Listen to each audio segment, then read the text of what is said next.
Thank you for staying with us. Now we're being joined by a public affairs analyst, Olasheni Oladejo, to give us another perspective as to how this administration's fight against corruption has been going. It's a pleasure to have you on the program. Thank you. All right, so let's look at it from the perspective of government officials, who have been accused of corruption being prosecuted. Some have argued that that has been in place and then nothing has been done. Do you agree?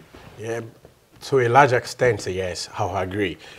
We have a few cases of government officials being having corruption cases hanging on their neck, and the government seems not to be doing anything about it. Like which one? Like Babachia, where we have the report lying there for months now, far before the president traveled for his treatment, and up till now, nothing is being done. Recently, a pension boss that was accused of stealing billions in pensions is being reinstated of sent to the Ministry of Interior to go resume work as a director. It somehow stains the government fight against corruption.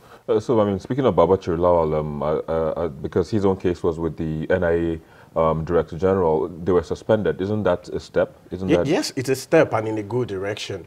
But then you also have to take it a step further. A report has been submitted. Oh, we are Nigerians and we don't know what is in the report, but the government sure knows that something is in the report that should be worked on. If somebody is accused of corruption and you are having a fight against corruption, someone in your government, you should actually act on those reports and let Nigeria knows what progress is being made in that regard. So you think that, I mean, it's possible the president is still going through the report? That's a possibility, but for how long? For how long are we going to wait and say, oh, the president is waiting to work on the report, or he's still going through the report? For how many months? The president has been back since August. This is October. October is almost coming to an end. So if you are serious about fighting corruption, let the people see it, that you are doing it. Not that some people are...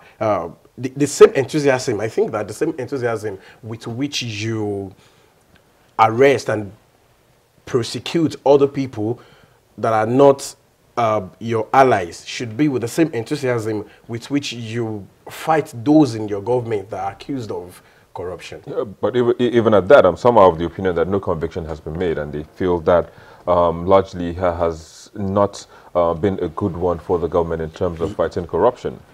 Yes, I agree. Because if you are fighting corruption for 2 years and you have not been able to convict anybody, then it makes everything you've been doing look like, or maybe the anti-corruption agencies are not doing their investigations properly. Maybe someone somewhere is not doing something right. So we actually have to get it right too.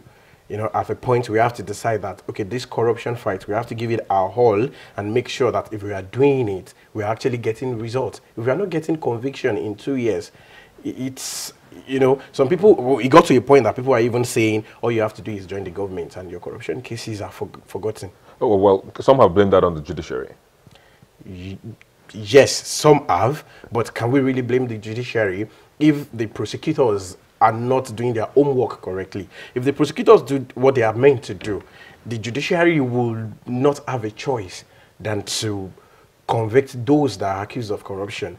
We've seen a case of a lawyer coming out to say that giving reasons why he always wins his cases against the EFCC, because he feels that they don't do a good job. They just package, oh, this person has been accused of corruption, and then they go to the courts, he comes against them and always win. That is not too good.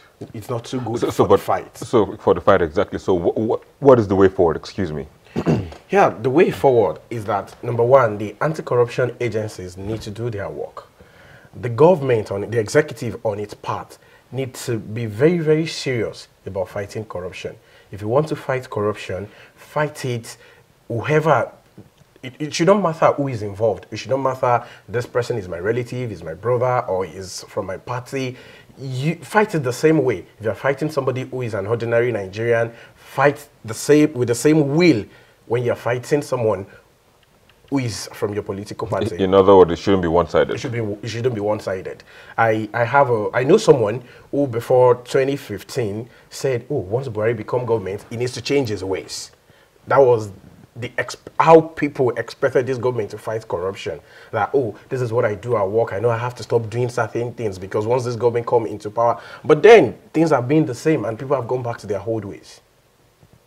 Well, let's wait and see how things will play out, possibly for the better, because the government still has at least a year plus to fight corruption. Yes. So do you see that happening? Do you see a change in the fight before this administration lapses? It's possible if the government start telling itself the truth. If the government, what is the truth? The truth is that the goodwill on which this government rode into power, they're gradually losing it, if not lost it already. So if they begin to understand that this goodwill is somehow fading away and begin to do the right thing in the sense that you treat A the way you treat B and let the people see that this is what we are doing. Recently, one of the presidential media aides came on social media to say that the difference between this government and the last administration on the issue of increase in petrol prices, because one is trusted, the other one is not trusted. That trust, for how long do you think people will beginning to trust you when they are not getting results? If you rode into power because, oh, we are voting an anti-corruption Caesar, and you get into power and we are not seeing that, then we begin to have a problem. Well, I hope that problem is for the good. But then, Malachi Oladeji, thanks for joining us on the program. Thank you very much, Victor. And sharing your thoughts. Yeah, thanks for having me. We'll take a quick break and we'll be back with the most viewed videos on our YouTube channel in the past week. Stay with us.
The lamentation over the bad state of the Epoma Benin Way by motorists tops this week's most viewed video in 5th place. Left Auchi since for like 3 hours now. I'm in Irekpena. I still have about 2 hours drive before I get to Benin. In fact, it's really terrible. I just pray that government should please come and fix this road. It's really very bad. We are suffering. I'm here getting ready to go to work, put on a yellow life jacket, point out the exits, hand out chicken or beef. The video of a British Airways air hostess making terrible comments about Nigerian passengers is up next in 4th place. I'm joking. All the Nigerians are going to be there like, give me Coca-Cola, give me beef.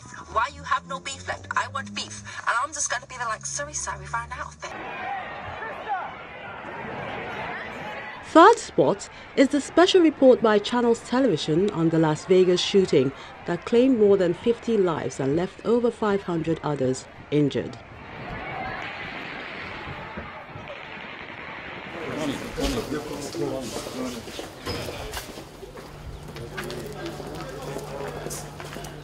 The no-comment response by the Minister of State for Petroleum Resources, Dr. Ibe Kachuku, after meeting with President Buhari behind closed doors, comes in second.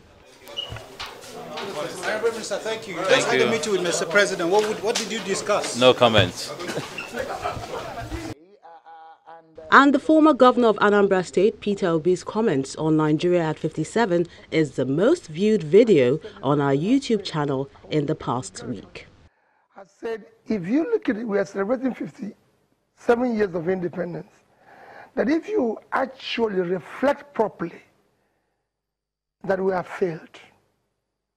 And when I mean we, as a country, including myself, I said we have failed. And there you go. Those were the most viewed videos on our YouTube channel in the past week.